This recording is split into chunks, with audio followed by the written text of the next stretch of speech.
भोजपुरी के प्रोड्यूसर पराग पाटिल से पंगा लेना कादर अडवाणी को पड़ा सबसे बड़ा महंगा। तो वीडियो में आगे बढ़े उससे पहले वीडियो को लाइक कर ले और चैनल को सब्सक्राइब कर ले। तो जैसा कि आप सभी जानते हैं कि आजकल भोजपुर में विवादें काफी बढ़ चढ़ के होती जा रही है।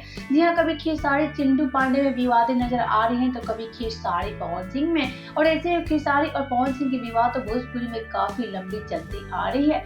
जी हाँ, इन दोनों का विवाद खत्म होने का नाम नहीं ले रहा है और यहाँ तक कि ये दोनों एक दूसरे को वार भी जमकर कर रहे हैं। लेकिन एक तरफ जहाँ पवन सिंह और खेसारी का विवाद खत्म नहीं हुआ, तभी कादर अडवाणी और भोजपुरी के प्रोड्यूसर पराग पाटिल की लड़ाई शुरू हो गई। जी हाँ, कादर अडवाणी पंगा ले चुके हैं भोजपुरी के प्रोड्यूसर पराग पाटिल से, और ऐसे में कादर अडवाणी के ये पंगा पड़ने वाला है काफी महंगा। तो चलिए बिना देरी किए आप सभी को बता देते हैं। तो हम आपसे एक बता दें कि कादर अडवाणी एक अवार्ड शो के दौरान पराग पाटिल की है जमकर बेइज्जती।